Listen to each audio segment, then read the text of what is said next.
আসসালামু আলাইকুম, আমি কাঞ্চপাতে মর্দে এবং আমাদের টাইপ 4 হচ্ছে যুক্ত বর্ণ।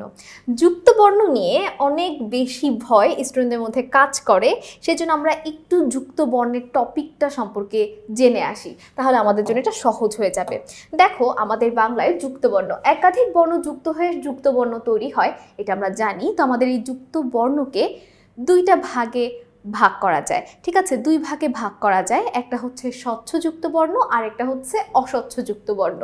এই স্বচ্ছযুক্ত বর্ণ হচ্ছে যেগুলোকে আমরা খুব সহজেই দেখে চিনতে পারবো, যেটা নিয়ে আমাদের কোনোই ঝামেলা হবে না। যেমন দেখো, কয়টক, একটা কয়টকে দেখলে খুব সহজেই তো বোঝা যায় যে কয়টকে, এই কয়টকে ভাঙলে ক এবং ট পাওয়া যাবে। একইভাবে শয় চ বলো, ডয় ড বলো, নয় ট বলো, নয় ঠ বলো, যেটাই বলো না কেন, স্বচ্ছ যুক্ত বর্ণ এতটাই সহজ যেটাকে দেখেই খুব সহজে চেনা যায়। আর অস্বচ্ছ যুক্ত বর্ণ, অস্বচ্ছ যুক্ত বর্ণটা একটু কঠিন, যেটাকে দেখে সহজে আসলে বোঝা যায় না, যেটাকে ভাঙলে আসলে কি পাওয়া যাবে। আর দেখো, অস্বচ্ছ যুক্ত বর্ণের সংখ্যাটাও কত বেশি, এই জন্য কিন্তু স্টুডেন্টরা অনেক ঝামেলায় পড়ে যায় যে এতগুলো আমরা মনে রাখবো কি করে। তো আমি এখন কিছু ইম্পর্টেন্ট অস্বচ্ছ যুক্ত বর্ণ দাগিয়ে দিচ্ছি, তোমরা অবশ্যই এগুলো ভালো মতো মুখস্থ করলে তোমাদের কাছে সহজ হয়ে যাবে। যেমন হচ্ছে খুবই ইম্পর্টেন্ট হচ্ছে ক্ষীয়, তারপর হচ্ছে শয়নীয়। এই যে এগুলো কিন্তু খুবই ইম্পর্টেন্ট, ঠিক আছে? এগুলো প্রচুর পরীক্ষায় আসে এবং স্টুডেন্টরা এগুলো কেন যেন ভুল করে ফেলে, বিশেষ করে একটু এদিক সেদিক করলে কিন্তু চেঞ্জ হয়ে যাবে। আমার ইচ্ছা হলো আমি প্রথম বর্ণটাকে পরে দিলাম এবং পরের বর্ণটাকে সামনে দিলাম, সেক্ষেত্রে কিন্তু কখনোই হবে না, তাহলে কিন্তু সম্পূর্ণ যুক্ত বর্ণটাই ভুল হয়ে যাবে। বইয়ে যেভাবে দেওয়া আছে, যেটাকে প্রথমে দেওয়া আছে সেটাকে যোগচিহ্নের প্রথমেই দিতে হবে, যেটাকে পরে দেওয়া আছে সেটাকে আমাদের যোগচিহ্নের পরেই দিতে হবে, ঠিক আছে? তাহলে এখন আমরা চলে যাবো আমাদের এমসিকিউ পার্টটাতে। আচ্ছা, আমাদের যে প্রথম প্রশ্নটা দেখো, প্রথম প্রশ্নটা হচ্ছে কি, আমাদের প্রথম প্রশ্নটা হচ্ছে ব্রহ্মপুত্র শব্দে ক্ষীয় ম যুক্ত বর্ণটি কোন বর্ণের সংযুক্ত রূপ?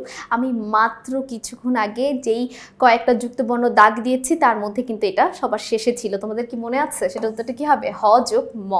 ম যোগ হ কিন্তু ভুলেও লেখা যাবে না, যেভাবে বইয়ে দেওয়া আছে আমাদের ঠিক সেভাবেই লিখতে হবে, ঠিক আছে? এর পরের প্রশ্নটা দেখো, অঞ্জনা, খঞ্জনা, মঞ্জুষু শব্দগুলোর মধ্যে যুক্ত বর্ণের রূপ কি হবে? ঠিক আছে, এর উত্তরটা কি হবে? দেখো, এটার উত্তরটা হবে 3, নিয় যোগ জ। সংযুক্ত বর্ণের কোন রূপটি সঠিক? হ যোগ ম, এটা কখনোই সঠিক না, কারণ 1 নম্বর প্রশ্ন এটা নিয়েই ছিল।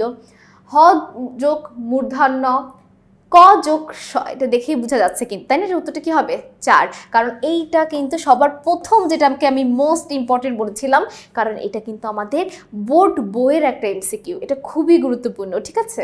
এরপর দেখো, সঞ্চয় শব্দের যুক্ত বর্ণের বর্ণগুলো কি কি, অর্থাৎ সঞ্চয় শব্দে যে যুক্ত বর্ণটা আছে এটাকে ভাঙলে আমরা কি কি পাবো? ঠিক আছে, এটাকে ভাঙলে আমরা কি কি পাবো? নিয় যোগ চ, ঠিক আছে? এরপরের প্রশ্নটা আমরা একটু দেখি। আচ্ছা, 31 নম্বর প্রশ্নটা হচ্ছে বিজ্ঞান শব্দের যে যুক্ত বর্ণটা আছে কোন বর্ণদ্বয়ের সমন্বয়ে ঘটেছে? এটা উত্তরটা হবে কি? জ যোগ নিয়। ক্ষীয় বর্ণটিকে মানে বর্ণটির স্বরূপ কি, অর্থাৎ ভাঙলে কি পাওয়া যায়? এটা আমরা কিছুক্ষণ আগে সমাধান করে এসেছি, ক যোগ মূর্ধন্য ষ। শয়নীয় যুক্ত বর্ণটি কোন কোন বর্ণ দিয়ে তৈরি করা হয়? তাহলে বলো, এটা উত্তরটা কি হবে? 33 উত্তরটা দেখে কিন্তু তোমাদের কাছে মনে হতে পারে যে এখানে যেহেতু নিয় আছে, তাহলে এটা উত্তরটা কি হওয়ার কথা?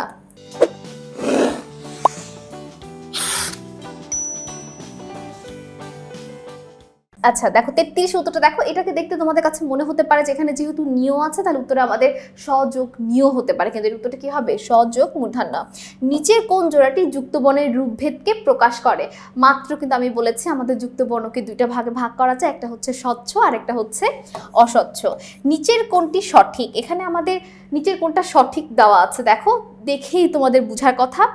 হ যোগ ম, এটা আমাদের একদম প্রথম প্রশ্নটা ছিল, তাই না? যে ক্ষয় মানে হ যোগ ম, এটা একটা সঠিক উত্তর। ইভেন আমি তোমাদের বইয়ের মধ্যে, বোর্ড বই থেকে যেইগুলো দাগিয়ে দিয়েছি দেখো, প্রত্যেকটা প্রশ্ন সেখান থেকেই আসছে। নিচের কোনটি যুক্ত বর্ণ অস্বচ্ছ? এখানে অস্বচ্ছ যুক্ত বর্ণ কোনটা? ক্ষীয়, কারণ আমরা জানি ক্ষীয়কে আসলে ভাঙলে কি আসে, সেটা ক্ষীয়কে দেখে কখনোই বোঝা যায় না, না এটার উচ্চারণে বোঝা যায়। ক্ষীয়কে ভাঙলে যে মূর্ধন্য স আসতে পারে, এটা তো ক্ষীয় উচ্চারণ করলে কখনো কল্পনাতেও আসে না। ক্ষীয় উচ্চারণ করলে খ এর কথাই আমাদের মাথায় আসে, কিন্তু ক্ষীয় ভাঙলে কখনোই খ পাওয়া যায় না। অস্বচ্ছ যুক্ত বর্ণ কোনটি? তাহলে দেখো অস্বচ্ছ যুক্ত বর্ণ যেটাকে আমরা বুঝতেই পারি না যে এটাকে ভাঙলে হ যোগ ম পাওয়া যায়, এখানে তো হয়ের কোনোই কাজ ছিল না, তাও এটা এমন আসছে, তার মানে এটাই অস্বচ্ছ। নিচের কোনটি অস্বচ্ছ যুক্ত বর্ণ? তাহলে দেখো কোনটা অস্বচ্ছ যুক্ত বর্ণ, 3-4টার মধ্যে তোমাদের কাছে এখন দেখেই বুঝার কথা যে যেটাকে দেখে বোঝা যায় না যে কি আসবে সেটাই অস্বচ্ছ যুক্ত বর্ণ। খুবই সহজ প্রশ্ন এগুলো, যদি একটু টেকনিক জানা থাকে। কোনটি স্বচ্ছ যুক্ত বর্ণের উদাহরণ? এখন আবার প্রশ্নটা এসেছে একটু অন্যরকম, যদিও সবাই কুমিল্লা বোর্ড নিয়ে খুব বাজে বাজে কথা বলে যে কুমিল্লা বোর্ডে খুব কঠিন প্রশ্ন করে, কিন্তু দেখো প্রশ্নটা কিন্তু তারা সহজ করেছে। স্বচ্ছ মানে কি, যেটাকে দেখেই বোঝা যাবে। এখানে একটাই আছে যেটাকে দেখেই বোঝা যাচ্ছে যে ভাঙলে কি পাওয়া যায়, নিয় যোগ ঝ। যুক্ত বর্ণের কোনটি সঠিক? দেখো এখানে কোনটা সঠিক, হ যোগ ম হওয়ার কথা ছিল, মূর্ধন্য ষ না কিন্তু, ঠিক আছে? তাহলে এটার সঠিক উত্তর হচ্ছে নিয় যোগ জ। সঠিক সংযুক্ত বর্ণের বিশ্লেষণ কোনটি? ঠিক আছে, তাহলে এর উত্তরটা দেখো, আমি তোমাদের একটু আগে, তোমরা কি এটা বিশ্বাস করলে, আমি মাত্র তোমাদের 6টা যুক্তবর্ণ বইয়ের মধ্যে দাগিয়ে দিয়েছি। সেই 6টা যুক্তবর্ণ, এতগুলো যুক্তবর্ণ ছিল, সেই 6টা যুক্তবর্ণ থেকেই সব বোর্ডে প্রশ্ন এসেছে, সব বোর্ডে। তাহলে বিশ্বাস তো করতেছো যে এইগুলোই কতটা ইম্পর্টেন্ট, এগুলো পড়লে আমাদের আসলে হয়ে যাবে। আচ্ছা দেখো, এটাও কিন্তু আমি দাগ দিয়ে দিয়েছিলাম, যুক্তবর্ণ কোন কোন বর্ণ দিয়ে তৈরি করা হয়। 42-এর উত্তরটা কি হবে বলো তো? 42-এর উত্তরটা কি? উম যোগ ক, নিয় যোগ জ, নিয় যোগ চ, নাকি জ যোগ নিয়? এটা উত্তরটা কি হবে? নিয় যোগ চ। তারপর দেখো এটা কতবার আসছে, দেখো কতবার বোর্ডে আসছে, 43 নম্বর প্রশ্নটা। এটা উত্তরটা কি হবে? হ যোগ ম। শীতের সঞ্চয় চাই, এখানে সঞ্চয় শব্দে যে যুক্ত বর্ণটা আছে সেটা তো আমরা মাত্র কিছুক্ষণ আগে সমাধান করে আসলাম, তাই না বলো? নিয় যোগ চ। এই দেখো উৎস শব্দে, অর্থাৎ এই যে যুক্ত বর্ণটা আছে এটাকে নিয়ে কথা বলা হচ্ছে। যুক্ত বর্ণটির সঠিক বিশ্লেষণ কোনটি? এটা সঠিক বিশ্লেষণ হচ্ছে, আমরা জানি স যোগ মূর্ধন্য, যেটা আমি বারবার বলেছি যে দেখতে যদিও নিয়ম মনে হতে পারে কিন্তু ভুলেও নিয়তে দেওয়া যাবে না।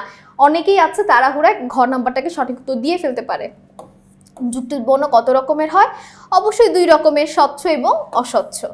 তো সকলকে অসংখ্য ধন্যবাদ আমাদের সাথে এতগুলো এমসিকিউ সমাধান করার জন্য। আসসালামু আলাইকুম, আল্লাহ হাফেজ।